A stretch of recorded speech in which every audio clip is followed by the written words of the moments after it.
disregard for Jaylene's precious life. Candelario violated Jaylene yet again when she placed her little body in a clean outfit in order to orchestrate this facade that she was trying to portray for the investigators, either before or after she called 911. But Jaylene told us something different when we saw her eyes sunk in and wide open.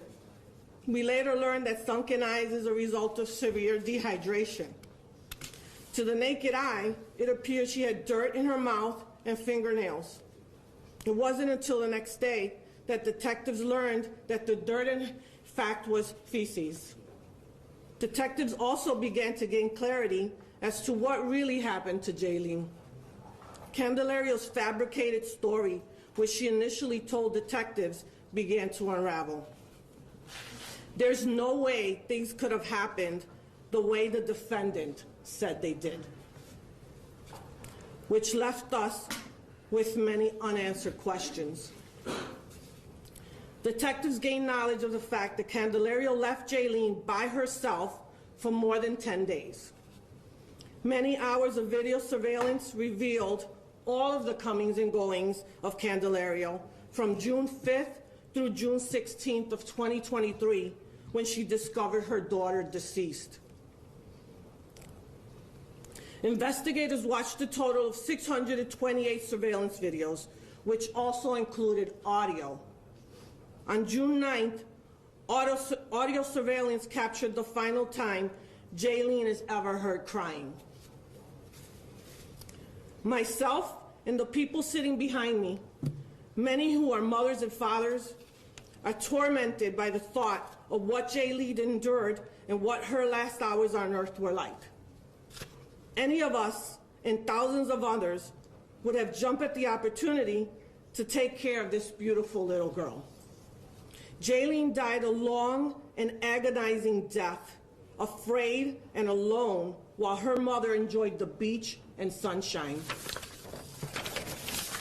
This is a case that myself, all the people behind me, and everyone around the world will have branded in our minds and in our hearts forever. Jaylene took her last breath, and our only hope is that Jaylene found herself in the arms of Jesus, feeling his warm embrace and love, something she did not receive from her mother.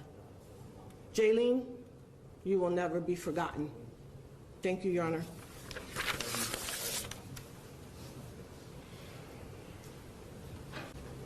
Same thing, Detective, if you don't mind, just please say and spell your first and last name. Yes, Detective T.J. Powell, P-O-W-E-L-L, assigned to the Cleveland Police Homicide Unit. I was the lead detective investigator on this case, and I can honestly say, Your Honor, in my 17-year career as a Cleveland police officer, this by far is the most horrific case I've ever had to investigate. Now, I've been a detective for 10 years. First and foremost, I want to thank the entire homicide unit, the entire Cleveland Police Department, prosecutor's office. As you see, we're here, we're Jaylene's voice. Fortunately, there's no family on our side, but we're her family. I wrote a short poem, just something in commemoration of Jaylene's life. J is for the justice that'll be received today. A is for the angel wings she earned on that joyful day. I is for the incremental repetition, build-up of suspense for an innocent bystander's death that clearly makes no sense. L is for the lack of love while alone for 11 days. Y is for a young life that was taken away. N is for new eternal life Jaylene gained on that day. No child should ever have to die this way. Jaylene's life truly mattered. Unfortunately, she died trying to survive off of her own urine and fecal matter.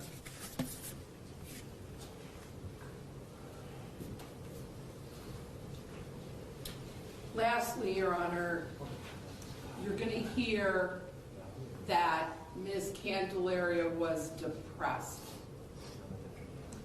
And no one more than I appreciate mental health and mental health issues and the programs that this court and my office have tried to implement to help folks with mental health.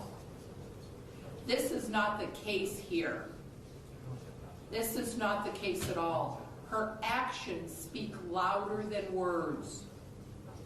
She had the wherewithal to leave Cuyahoga County and drive to Detroit, to be not with one man, but with two, let alone leaving a child, her own flesh and blood, in a pack and play.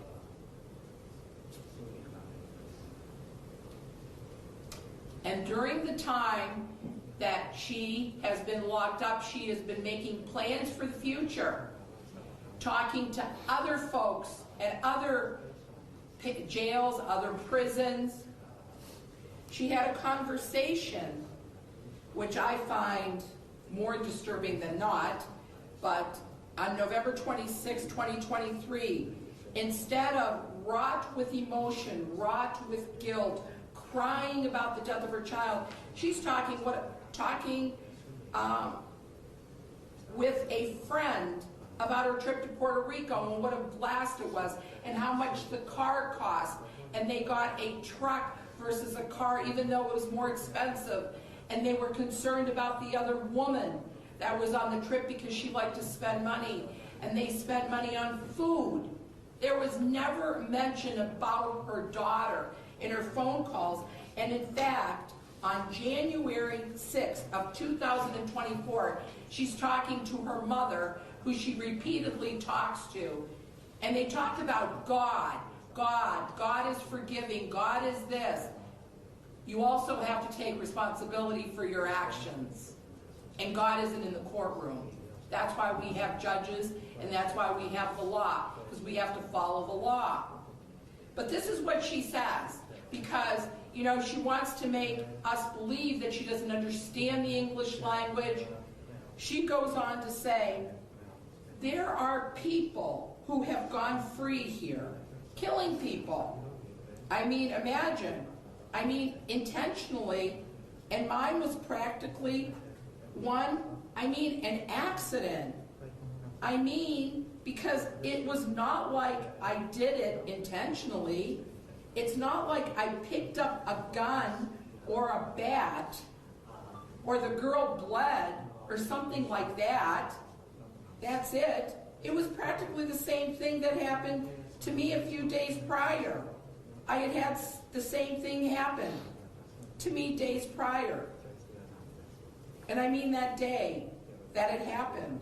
That same situation happened.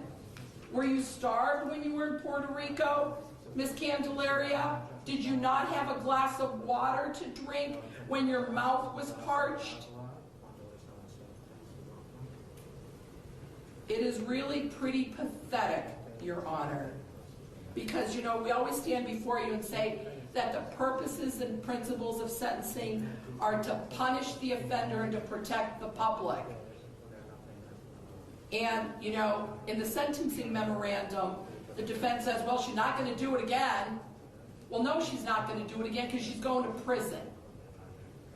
But it's the fact that she did it in the beginning that sticks with us. You don't do that. She was a mother. She got a title that means something in this world. Animals take care of their infants better. The thought of this child dying every day while she's having fun, humanity can't stomach that. And those are the actions that need to be punished. She abandoned her daughter and left her for dead. So, yeah, she didn't see blood. She didn't see the aftermath of a baseball bat. But what she did see were her eyes open, looking at her, saying, why did you do this to me? Thank you, Your Honor.